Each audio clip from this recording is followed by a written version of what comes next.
안녕하십니까. 꿈꾸는 시니어 TV입니다. 도시를 떠나 농촌 어촌으로 이동한 사람들 중에 70% 이상이 혼자 살고 있는 것으로 나타났습니다. 도시에서 직장생활 또는 개인 사업으로 무척이나 바쁜 생활을 보내다가 은퇴한 후에는 한적한 시골의 전원주택에서 사는 것이 많은 사람들의 로망이기도 한데요. 근래 들어서는 이런 분위기도 조금씩 변화가 오기 시작한 것 아닌가 하는 통계 자료가 나왔습니다. 통계청은 올해 6월 25일 이와 같은 내용이 담긴 2023년 귀농어 귀촌인 통계를 발표했는데요. 도시를 떠나 농촌 어촌으로 이동한 사람들이 2년 연속 감소한 것으로 나타났습니다. 지난해는 귀농인 1만 540명, 귀촌인 40만 93명, 귀여인 750명으로 집계됐고 전년 대비 감소율은 귀농인 16.7%, 귀촌인 5.0%, 귀여인은 26.7%로 나타났습니다. 특히 도시를 떠난 사람들 중에 70% 이상이 1인 가구인 것으로 나타났는데요. 귀농 가구 중 1인 가구가 차지하는 비중은 76.8%에 달했습니다.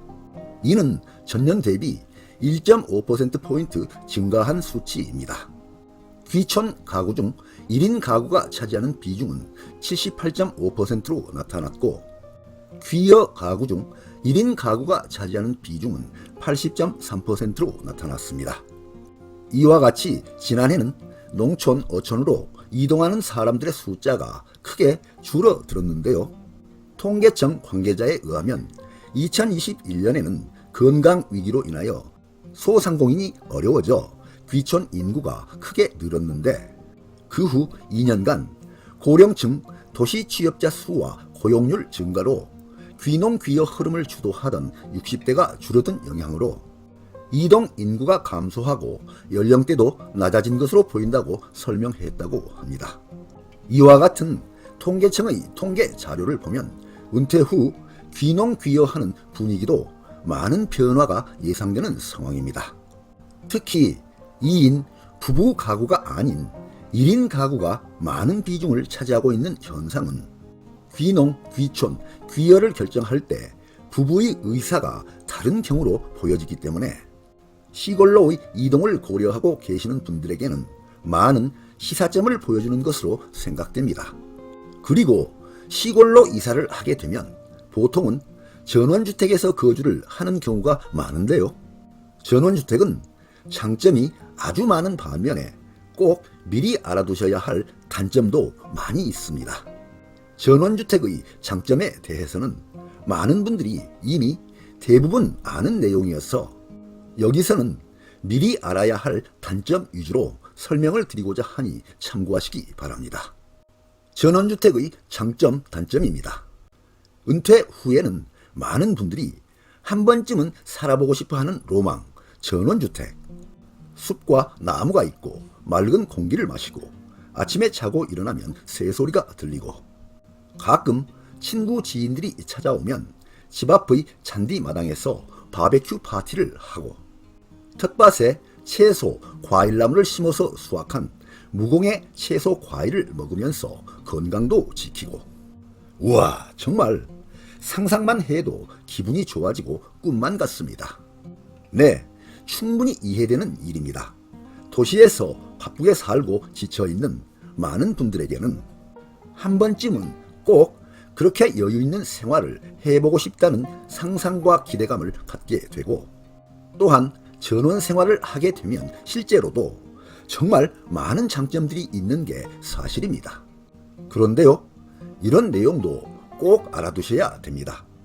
전원 생활은 이렇게 많은 장점이 있는 반면에 단점도 이해 못지않게 정말 많이 있다는 사실을 아셔야 됩니다. 그래서 전원 생활을 하고자 시골에 있는 전원주택을 매수하여 이사하기를 원하신다면 이러한 단점들까지도 미리 충분히 살펴보시고 그러한 단점에도 내가 적응할 수 있는지 알아봐야 됩니다.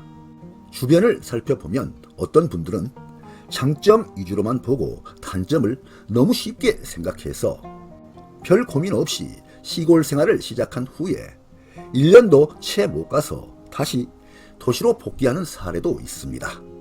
사전에 충분한 준비나 검토 없이 덜컥 전원주택을 사서 시골로 이사하신 후에 상당 기간 실제로 살아보고 나서야 뒤늦게 후회를 하는 경우도 있습니다. 그러니만큼 단점들까지도 충분히 적응할 수 있다고 판단이 된 다음에 결정하셔도 늦지 않으실 겁니다. 그래서 오늘 동영상에서는 많은 분들이 이미 알고 있는 장점보다는 가장 많이 거론되고 있는 전원주택의 단점 7가지를 살펴보도록 하겠습니다. 단점 첫 번째는 편의시설 부족입니다. 전원주택이 소재하는 지역은 주로 시골이어서 대부분 주요 도심과 멀리 떨어져 있기 때문에 대형 마트, 편의점, 병원, 약국, 식당, 학교 등의 편의시설과는 상당히 거리가 먼 곳에 있습니다. 그래서 갑자기 아프거나 긴급한 응급 상황이 발생하는 경우에는 병원에 가는 시간이 너무 많이 걸려 응급치료에 필요한 골든타임을 놓칠 수도 있고요. 대형 마트, 약국 등 편의시설 이용 시에도 많은 애로사항이 있습니다. 그리고 가까운 곳에 음식점이 없기 때문에 배달 음식은 배달이 잘 안 되는 경우도 있습니다. 갑자기 손님이 찾아오거나 저녁 늦은 시간에 치킨이나 피자를 먹고 싶어도 거리가 멀기 때문에 치킨 한 마리는 배달을 잘 안 해주어서 필요 이상으로 2~3마리는 주문해야 될 수도 있고요. 중화 요리를 먹고 싶어 주문할 때는 여러 종류를 함께 주문해야 배달이 되는 경우도 있습니다. 단점 두 번째는 벌레 스트레스입니다. 도시에서는 벌레 스트레스를 별로 느끼지 못하고 지내는데요. 전원주택에서는 벌레, 곤충들과 이웃 사촌처럼 친하게 지내지 않고는 살아갈 수가 없습니다. 벌레나 곤충을 싫어하는 분들에게는 정말 큰 스트레스가 될 수도 있습니다. 여름에는 해만 넘어가면 모기, 날파리 천지가 되고 방 안에 불이라도 켜져 있으면 창문에 모기, 날파리 천지라 창문도 못 열고 이런 것 정말 장난이 아닙니다. 실제로 살아보기 전에는 느끼지 못하는 일입니다. 그리고 전원주택은 산이나 들 근처에 있는 경우가 대부분이어서 산짐승, 들짐승, 쥐 등이 우리 집 주변을 슬금슬금 돌아다니기도 하고요. 때로는 집 앞의 잔디밭에서 큰 개구리들이 펄떡펄떡 뛰어놀기도 하고 심지어는 기다란 뱀이 잔디밭을 슬금슬금 지나가는 경우도 있습니다. 평소 농촌생활 경험이 있는 분들이야 이런 걸 별로 대수롭지 않게 여길 수도 있겠지만 농촌 경험이 없는 도시 여성분들은 경험이 없으니 질겁을 하는 경우도 있다고 합니다. 단점 세 번째는 정원 잡초 제거 및 집관리 스트레스입니다. 전원주택 주변의 관리가 잘 되어 있는 초록색 잔디 정원은 보기가 참 좋지요. 그냥 바라만 봐도 시원시원하고 아주 상큼한 느낌이 들어 기분이 좋아집니다. 그런데 이게 웬일입니까? 우기철인 여름에는 일주일도 안 지났는데 그냥 잡초밭이 다 되었습니다. 그러면 누가 이 잡초를 다 뽑아줘야 되나요? 내가 해야 되나요? 아니면 배우자가 해야 되나요? 잡초 제거, 잔디 깎기, 낙엽 쓸기, 눈 쓸기, 유리창 닦기, 집수리하기 이런 거요. 처음에 한 번, 두 번은 새로운 기분으로 그냥 재미삼아서 그럭저럭 잘 할 수도 있는데요. 여러 번 반복하여 하게 되는 경우에는 이제 지치기도 하고 점점 하기도 싫어지고 평소에 손발이 빠르고 어지간히 힘든 일까지도 잘 해내는 사람이 아니면 상당한 스트레스가 됩니다. 단점 네 번째는 방범 환경 취약입니다. 장소가 외진 시골 지역은 해가 넘어가고 밤이 되면 달빛을 제외하고는 깜깜한 어두움과 정적만이 주변을 감싸고 돌아 무척이나 무섭게 느껴지는 경우가 많다고 합니다. 또한 주변의 세대수가 적고 옆집이 비어있기라도 하는 경우에는 더 무서움을 느낄 수도 있다고 합니다. 이 경우는 여성, 노약자분들, 어린이들이 특히 더 어려움을 많이 호소하는 부분입니다. 그러다 보니 치안이 걱정되어서 CC카메라를 설치하는 가구도 여러 곳에서 찾아볼 수 있습니다. 단점 5번째는 난방비 부담이 크다는 점입니다. 전원주택에 사시는 분들이 가장 큰 애로사항으로 말하는 내용 중 하나는 겨울에 난방비가 너무나 많이 나온다는 사실입니다. 다행히 주택 시공 시에 단열 재료, 창호 제품 등을 1등급으로 사용하고 단열 시공이 잘 되어 있는 경우에는 이러한 걱정이 없을 수도 있겠지만 단열 시공이 잘못된 경우에는 한 달 난방비가 100만 원 넘게 나오는 경우도 있다고 합니다. 그래서 전원주택을 직접 시공하시는 경우에는 단열 시공에 더욱더 많은 정성을 들여야 하고요. 이미 지어진 집을 다른 사람으로부터 매수해서 들어가시는 경우에는 집을 고르실 때 단열 시공이 잘 되어 있는지 창틀, 내벽 소재, 보일러 등을 꼼꼼히 살펴봐야 됩니다. 단점 6번째는 환금성 부족과 투자가치 하락입니다.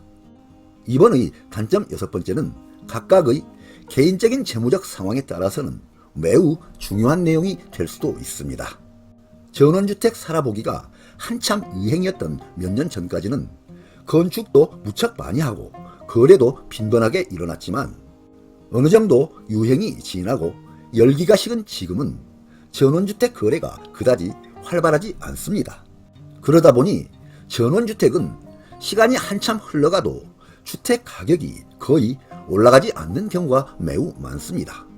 도시 지역의 아파트는 지역 기반 시설이 충분하고 누구나 다 살기 편하게 만든 도시형 주택이기 때문에 수시로 거래가 이루어지고 있고 세월이 흐르면서 어느 정도 가격이 올라가지만 시골 지역에 있는 전원주택이 매매되는 경우는 특별히 선호하시는 분들로 한정이 되어 있기 때문에 거래가 빈번하지 않아 필요할 때 팔기가 상당히 힘들고 주택 가격도 안 오른다는 점을 알아두셔야 합니다.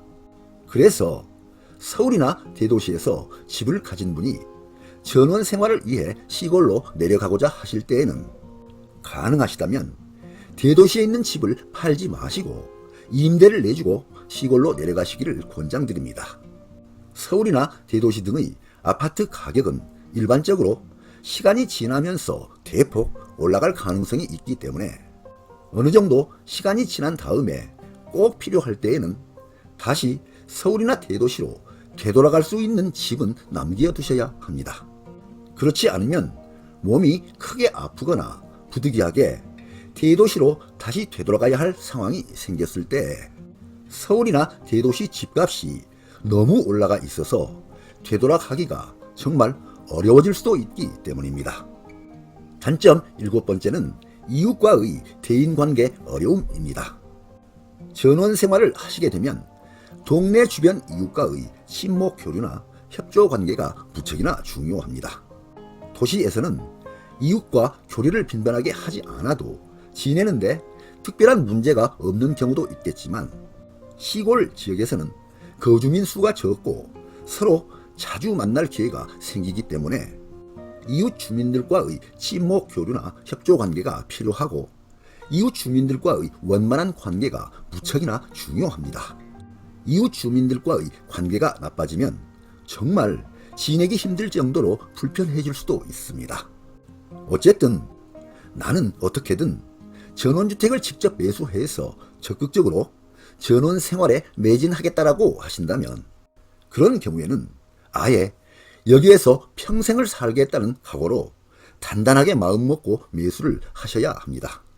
그래서 이러한 내용들을 고려한다면 너무 성급하게 전원주택을 매수하지 마시고 일단은 경험을 위해서 월세로 계약을 한 후에 1년이나 2년간 살아보시고 매수하시기를 권장드립니다. 요즘은 여러 지자체에서 귀농 귀촌을 장려하기 위해 집을 지어놓고 1년씩 빌려주는 프로그램도 있으니까 이러한 지자체의 귀농 귀촌을 위한 프로그램을 통해서 미리 체험해보시는 것도 고려해보시기 바랍니다. 네, 오늘 동영상 주제는 2023년 귀농어 귀촌인 통계 그리고 전원주택의 장점 단점이었습니다. 많은 도움이 되시길 바랍니다. 끝까지 경청해 주셔서 감사드립니다.